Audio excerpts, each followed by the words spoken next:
I never thought my 6-year-old daughter would be the one to save my life. It was a Thursday morning. My husband Mark had just left for a business trip to Seattle. I was in the kitchen wiping down the counters when Emma came running down the stairs. Her face was white. Her little hands were shaking. "Mommy," she whispered. "We have to run." "Now." I laughed. I actually laughed. "What?" "Why, sweetie?" She grabbed my arm. Her fingernails dug into my skin. "We don't have time. We have to leave the house right now." The fear in her eyes stopped me cold. This wasn't pretend. This wasn't a game. I'd never seen her like this before. "Emma, you're scaring me." "What's going on?"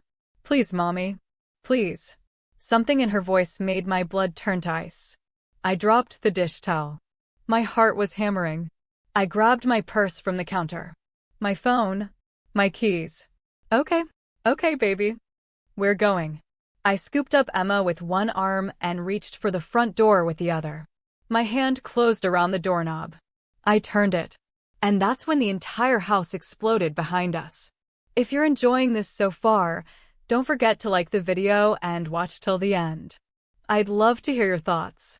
The blast threw us forward onto the front porch. I wrapped myself around Emma as we hit the ground. The sound was deafening. A wall of heat rolled over us. Glass shattered. Wood splintered. Something heavy crashed behind us. My ears were ringing. Smoke was everywhere. I couldn't breathe. I couldn't think. All I could do was hold Emma and crawl. Crawl down the porch steps. Crawl across the lawn. Away from the fire. Away from what used to be our home. Neighbors were running toward us. Someone was screaming. I looked back and saw flames pouring out of every window. The entire back half of the house was just gone. "Emma." I grabbed her face. Checked her body. "Are you hurt? Baby, are you hurt?" She was crying. Shaking. But she shook her head. "How did you know?" I asked. "How did you know?" She looked up at me with those big blue eyes. The same eyes as her father. "Daddy told me," she whispered. The world stopped. "What?" "Daddy woke me up last night. He said we had to leave as soon as he went to work. He said not to tell you until he was gone. He said the house was going to blow up." I couldn't move. Couldn't breathe. The sirens were getting closer, but they sounded a million miles away. "He told you the house would explode?"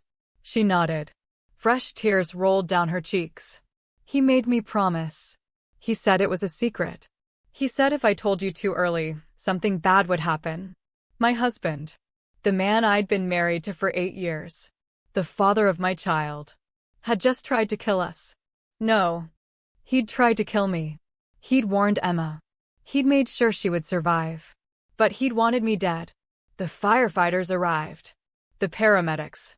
They wrapped blankets around us. Checked us over. Asked questions I couldn't answer. My mind was spinning. Nothing made sense. Why would Mark want me dead? We'd been happy. Hadn't we? We'd made love 3 nights ago. He'd kissed me goodbye this morning. Called me beautiful. Told me he'd miss me. And all along he'd been planning to murder me. A detective came to the hospital. His name was Mills. He had gray hair and tired eyes. He sat down next to my bed and pulled out a notebook. "Mrs. Patterson, I need to ask you some questions about your husband." "He did this," I said. My voice sounded hollow. "He tried to kill me." Detective Mills nodded slowly. "We found evidence of a natural gas leak. But it wasn't natural. Someone tampered with the line in the basement. Someone who knew exactly what they were doing. Mark's a contractor. He works in construction." "I know." Mills looked at me carefully. "Mrs. Patterson, do you have any idea why your husband would want to harm you?" I shook my head. I had no idea. No idea at all. But I was going to find out. They kept us in the hospital overnight for observation. Emma slept curled up next to me in the bed. I didn't sleep at all. I just stared at the ceiling and tried to piece together my life. Tried to find the cracks I'd somehow missed. Mark and I met in college. He was studying engineering. I was getting my degree in elementary education. He was charming. Funny. He made me feel safe. We got married right after graduation. Bought a little house in the suburbs. Had Emma 2 years later. It was perfect. It was everything I'd ever wanted. Or so I thought. At 6 in the morning, my phone buzzed. A text from Mark. Just landed in Seattle. Hope you and Emma have a great day. Love you both. I stared at the message. The casual cruelty of it made me sick. He didn't know we'd survived. He thought I was dead, burned to ashes in the rubble of our home. And he was texting me like nothing was wrong. My hands started shaking. I wanted to scream. I wanted to call him and tell him I knew. Tell him he'd failed. But something stopped me. If Mark thought I was dead, I had an advantage. He'd get sloppy. Make mistakes. I needed to know why. I needed to understand what had turned my husband into a monster. Detective Mills came back in the morning. This time he had someone with him. A woman in a gray suit. She introduced herself as Agent Torres from the FBI. FBI. I sat up straighter. Why is the FBI involved? Because this might be bigger than one attempted murder, Torres said. She sat down across from me. Mrs. Patterson, has your husband been acting strange lately? Any unusual behavior? Strange phone calls? Unexplained absences? I thought about it. Really thought about it. He's been working late a lot. More than usual. He said it was a big project. Did he tell you what project? Some commercial building downtown. An office complex, I think. Torres and Mills exchanged a look. Torres pulled out a folder and opened it on the bed. Mrs. Patterson, 3 months ago, a gas explosion killed a family of 4 in Portland. 2 months ago, a similar explosion killed a woman and her 2 children in Sacramento. Last month, a house fire killed a single mother in Denver. My blood ran cold. You think, Mark, we think your husband might be part of a contract killing operation, Torres said quietly. We think someone is paying him to make murders look like accidents. The room started spinning. That's impossible. Mark wouldn't. The husband in Portland was having an affair. He's now living with his mistress and collected $1 million in life insurance. The husband in Sacramento had a gambling problem. He owed money to some very dangerous people. The boyfriend in Denver had taken out a policy on his girlfriend just 6 months before she died. I couldn't breathe. Are you saying someone paid Mark to kill me? That's what we need to find out. I looked at Emma sleeping peacefully beside me. She was so small, so innocent. And her father had put a bomb in our house. I want to help, I said. Whatever you need. I want to help you catch him. Torres nodded. Good. Because we're going to need you to do something very difficult. What? We need you to stay dead. The plan was simple but terrifying. The authorities would announce that 2 bodies had been found in the rubble. Me and Emma. They'd fake dental records. Make it official. As far as the world knew, we were gone. Emma and I would go into protective custody. We'd move to a safe house. Change our names. Wait while the FBI built their case. How long? I asked. As long as it takes, Torres said. I looked at my daughter. Her whole life was about to disappear. Her school. Her friends. Her home. Everything. But at least she'd have her life. Okay, I said. We'll do it. They moved us that afternoon. A safe house in a rural area 2 hours outside the city. It was small. Plain. A uniformed officer was stationed outside 24/7. Emma didn't understand. She kept asking when we could go home. When she could see her friends. I tried to explain in a way she could grasp, but how do you tell a 6-year-old that her father is a murderer? That night, I sat alone in the kitchen while Emma slept. I pulled out my laptop. The FBI had given me access to Mark's phone records. His emails. His bank statements. I started digging. The phone records showed dozens of calls to a number I didn't recognize. The calls always happened when Mark said he was working late. They lasted anywhere from 2 minutes to 20 minutes. I traced the number. It was a burner phone. No name attached. But the location data showed it was in the city. The same city where we'd lived. I moved to the bank statements. For the past 6 months, Mark had been depositing large amounts of cash. $2,000 here. $5,000 there. Never enough to trigger automatic reporting, but it added up. In 6 months, he deposited almost $40,000. We didn't have that kind of money. I would have noticed. But these were deposits to an account I'd never seen before. An account in only his name. Blood money. That's what it was. He'd been killing people for cash. And he'd finally decided to kill me too. But why? I opened his email. Most of it was boring. Work correspondence. Spam. But then I found a folder marked archive. It was buried deep in his account. I almost missed it. Inside were emails from someone named L. I opened the first one. It was dated 4 months ago. Mark, I can't keep doing this. We need to tell her. She deserves to know. My hands started shaking. I opened another email. I'm pregnant, Mark. We need to make a decision. I won't raise this baby in secret. Another one. If you don't leave her, I will tell her everything. About us. About the money. All of it. I felt like I was going to throw up. Mark was having an affair. And his mistress was pregnant. That's why he wanted me dead. Not for money. For her. So he could start over with someone new. I scrolled down to the most recent email. It was from a week ago. I trust you, Mark. I know this is hard. But soon we'll be together. No more hiding. No more lies. I love you. It was signed, Love, Lauren. Lauren. I knew that name. Lauren Simmons. She worked at Mark's company. I'd met her at the Christmas party last year. She was young. Maybe 25. Blonde. Beautiful. Mark had introduced her as his assistant. I spent the rest of the night reading through their emails. The affair had started a year ago. At first it was just flirting. Then it turned physical. By 6 months ago, they were talking about a future together. But Mark was trapped. Divorce would cost him. I'd get the house. Half his assets. Child support. So he found another way out. He'd learned how to kill people and make it look like an accident. He'd done it for other men who wanted their wives gone. And then he decided to do it for himself. The rage I felt was unlike anything I'd ever experienced. This man I'd loved.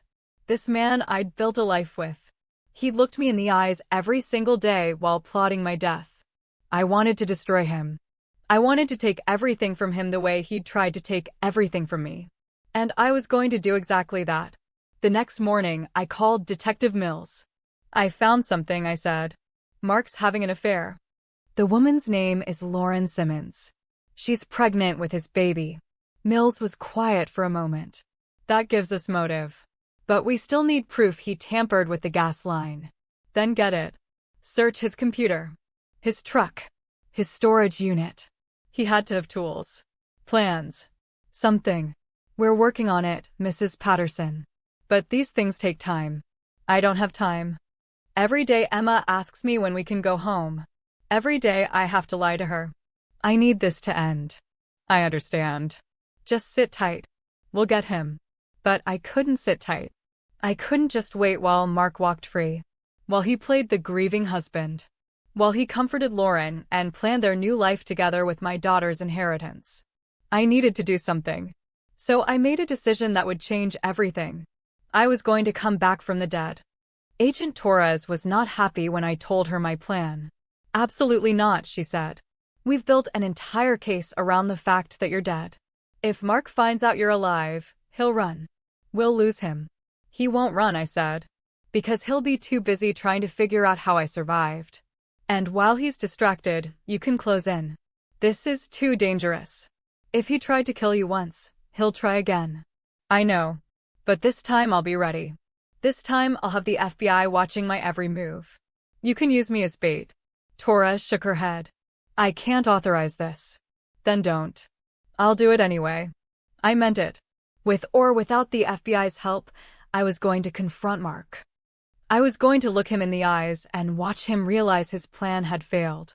Torres stared at me for a long moment. Then she sighed. Give me 24 hours. Let me talk to my supervisor. If we do this, we do it right. Wired. Surveilled. Protected. Fine. 24 hours. That night I couldn't sleep. I kept thinking about the moment Mark would see me. What would his face look like? Shock? Fear? Guilt? Would he try to hug me? Pretend he was relieved? Or would the mask slip? I wanted to see it. I needed to see it. Emma woke up crying around midnight. I went to her room and held her. "I miss Daddy," she sobbed into my shoulder. Those words broke something inside me. She still loved him, despite what he'd done. Despite the fact that he'd put a bomb in our house. She was 6 years old, and she missed her father. "I know, baby," I whispered. "I know. Is Daddy going to come find us?" I stroked her hair. "No, sweetie. Daddy's not coming." "Why not? Doesn't he miss us?" How do you answer that? How do you explain to a child that her father is a monster? "It's complicated," I said. "But I promise you, everything is going to be okay. Mommy's going to make sure of it." She fell back asleep in my arms. I sat there holding her until the sun came up. Agent Torres called the next morning. "We're in," she said. "But there are conditions. You wear a wire at all times. You never meet him alone. You don't deviate from the plan." "Understood. Understood. We're going to stage your return carefully. First, we'll leak to the media that there's been a mistake with the body identification. That one of the victims might not be who we thought. That'll get back to Mark. Then, 3 days from now, you'll show up at his hotel in Seattle." "Why Seattle? Why not here?" "Because in Seattle, he's away from his support system. Away from Lauren. Away from anyone who might help him. He'll be isolated. Vulnerable." It made sense. "Okay. What do I do until then?" "You prepare. We'll go over every possible scenario. Every question he might ask. Every reaction he might have. You need to be ready for anything." The next 3 days were the longest of my life. I practiced my story over and over. I'd tell Mark that Emma and I had left the house early that morning to surprise him with breakfast. That we'd gone to the bakery he loved. That we'd been 2 blocks away when the house exploded. It was plausible. It explained why we weren't home. Why we survived. The FBI had already planted the story in the news. Identification error in fatal house explosion. The articles were vague but suggestive. Enough to make Mark wonder. On the 3rd day, I said goodbye to Emma. She was staying at the safe house with a child psychologist and 2 armed guards. "Mommy has to go take care of something," I told her. "But I'll be back soon." "I promise." "Are you going to see Daddy?" I hesitated, then nodded. "Yes. Tell him I love him," she said softly. I felt tears burn my eyes. "I will, baby." The flight to Seattle took 3 hours. Agent Torres sat 2 rows behind me. There were 4 other agents scattered throughout the plane. I was surrounded by protection, but I'd never felt more alone. When we landed, Torres handed me an earpiece and a small microphone disguised as a necklace. "We'll hear everything," she said. "If you're in danger, just say the word, Emma." That's the signal. "We'll be inside that hotel room in 30 seconds. "I'll be fine," I said. "Be careful. Men like Mark are most dangerous when they're cornered." I took a taxi to Mark's hotel. The Grand Cascade. A luxury high-rise downtown. Of course he'd chosen somewhere expensive.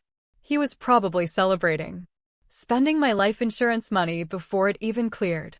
I stood outside the lobby for a full minute, just breathing. Then I walked inside. The FBI had already confirmed Mark was in his room. 5th floor. Room 512. I took the elevator up. My heart was pounding so hard I could hear it in my ears. The hallway was empty. Quiet. I walked to his door and raised my hand to knock. Then I stopped. What if he had a gun? What if the second he saw me, he tried to finish what he started? The earpiece crackled. Torres's voice. "You're okay. We're right here. Just knock."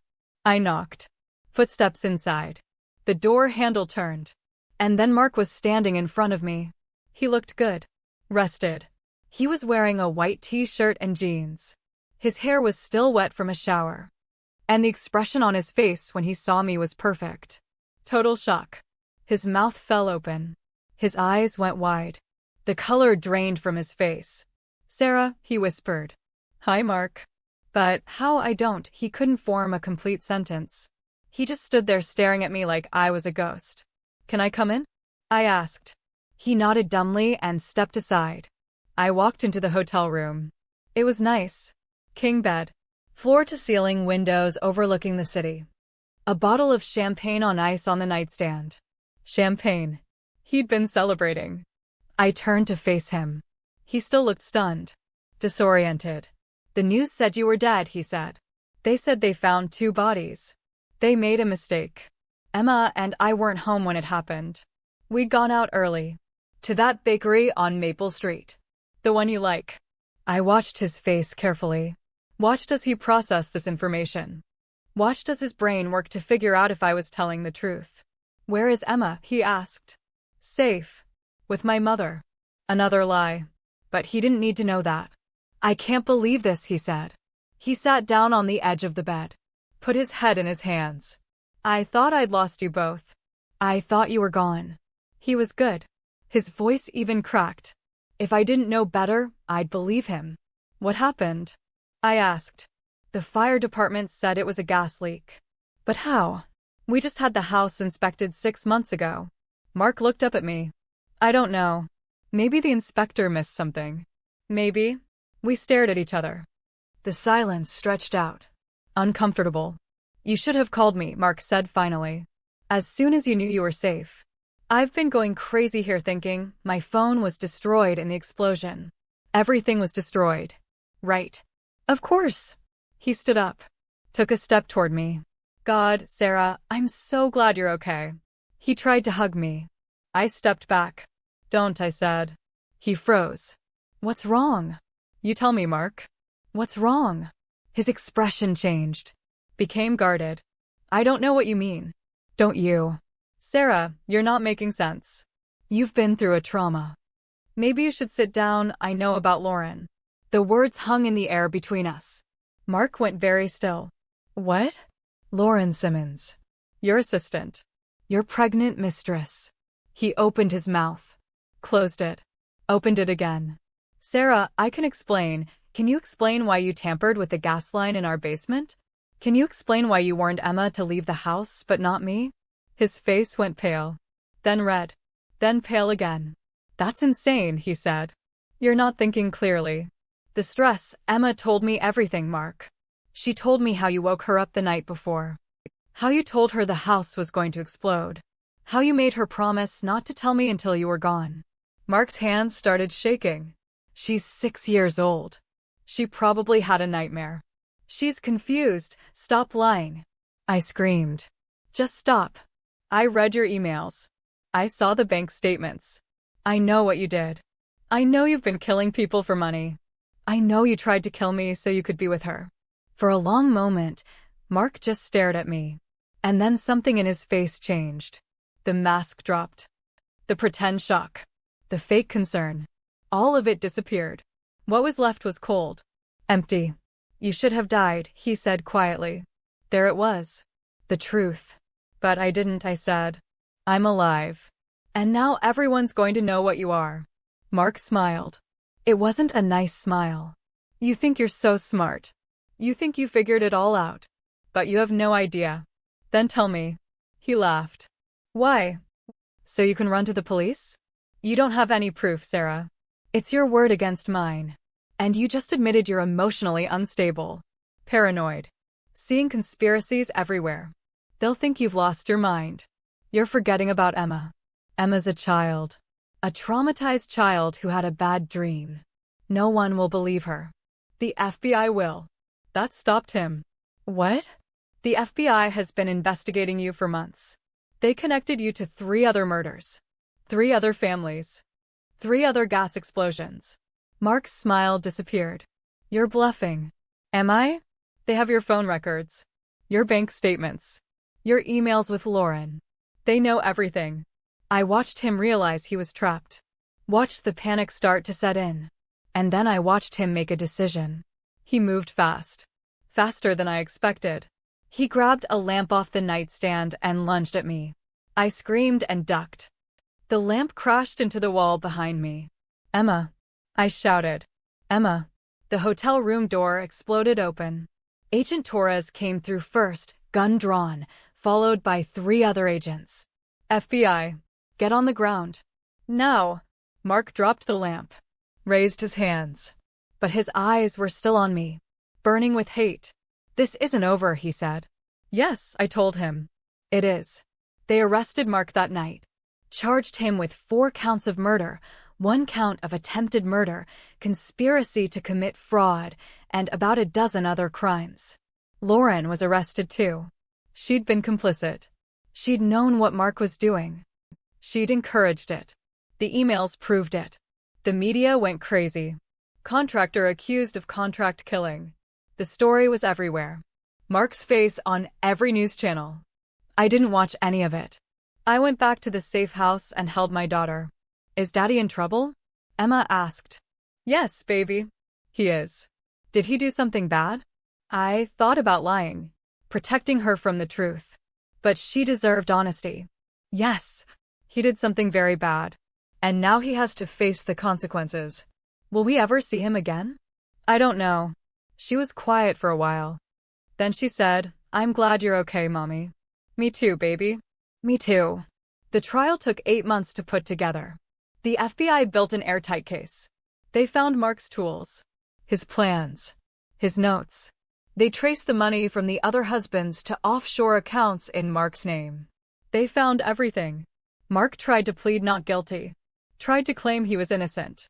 But the evidence was overwhelming. The jury deliberated for 3 hours.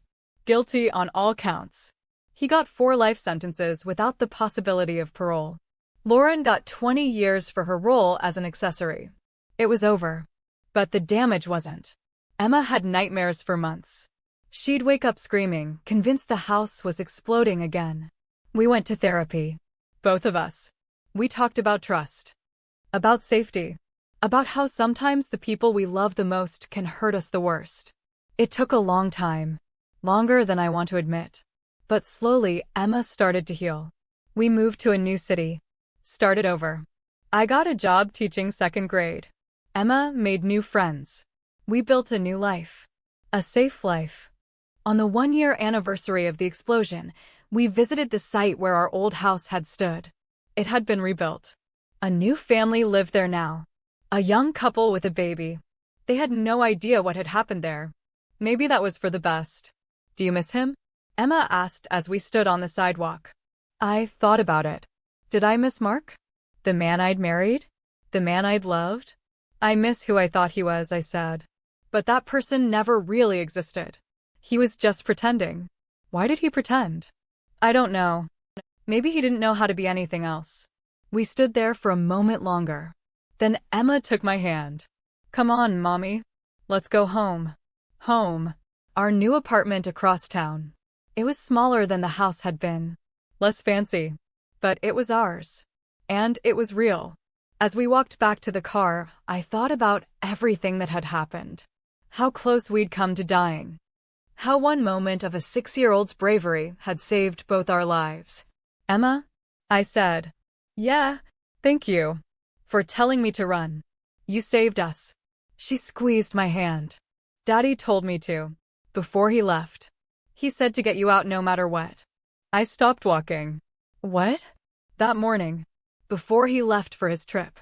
He woke me up and told me to make sure you left the house with me. He said it was really important. My blood ran cold. Emma, you told me he said that the night before. No. He told me lots of times. He kept coming into my room at night and reminding me. He said when he left for his trip, I had to get you out of the house right away.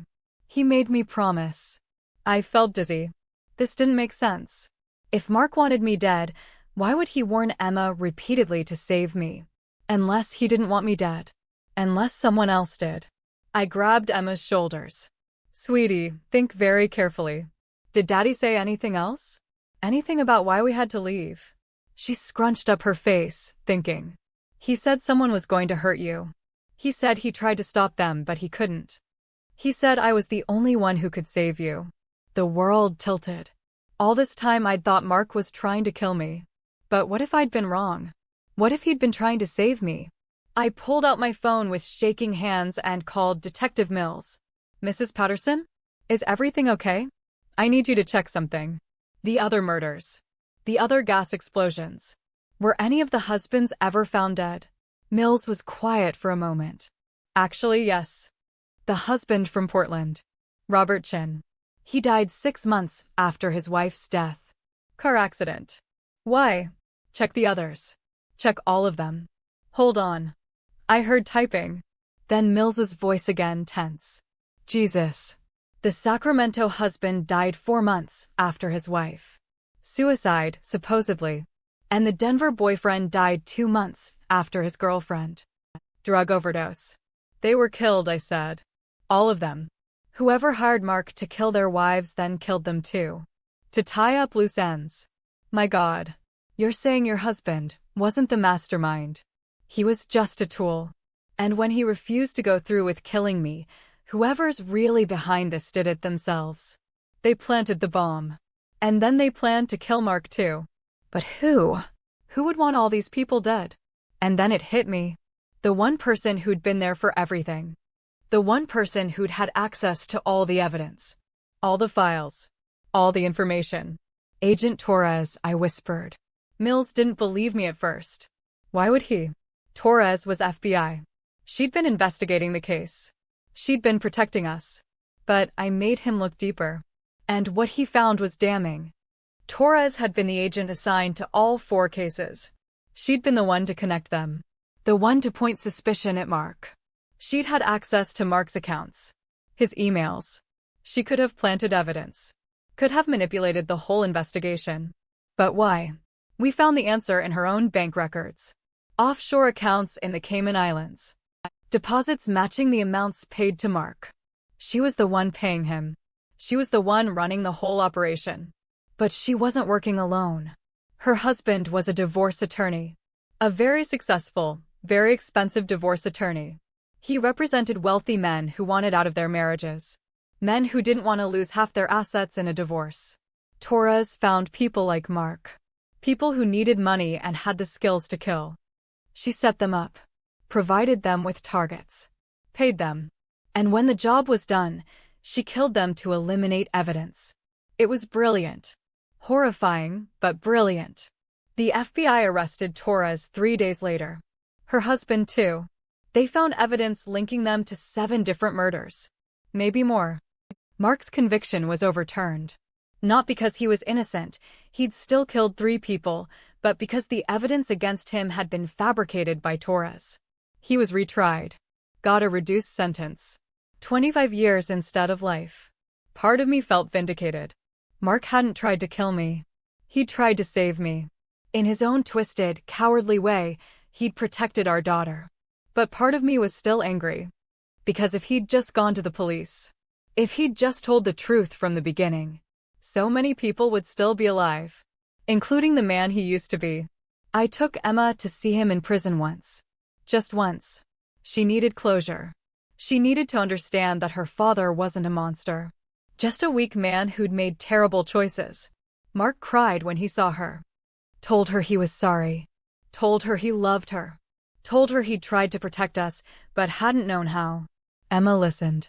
Then she said, "You should have told Mommy the truth." Mark nodded. "I know. I was scared. And that makes me a coward." "Yeah," Emma said. "It does." We left after that. Emma never asked to see him again. Now, 2 years later, we're doing okay. Better than okay. Emma is in therapy. She's doing well in school. She has friends. She smiles. I'm seeing someone new. A teacher at the school where I work. He's kind.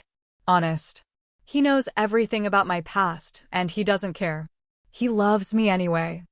Life isn't perfect. Emma still has nightmares sometimes. I still look over my shoulder more than I should. We're both still healing. But we're alive. We survived. And, sometimes, late at night when I'm lying in bed, I think about that Thursday morning.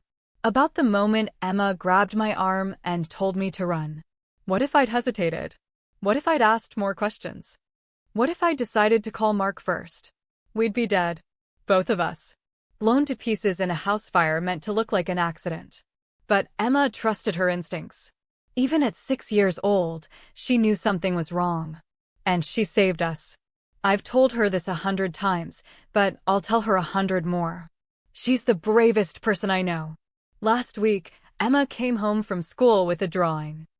It was a picture of the 2 of us holding hands. Standing in front of a house. A new house. A safe house. At the bottom, she'd written, "Sometimes you have to run from home to find home." I hung it on the refrigerator, next to her report card and her soccer schedule and all the other normal, beautiful, mundane pieces of our new life. That's what we have now. Normal. It took a long time to get here. It took therapy and tears and more courage than I knew I had. But we made it. We ran. And we survived. And now we're building something real. Something that no one can take away from us. Because at the end of the day, that's what matters. Not the house you live in or the life you thought you had. What matters is the person standing next to you when everything falls apart. And Emma will always be standing next to me. No matter what.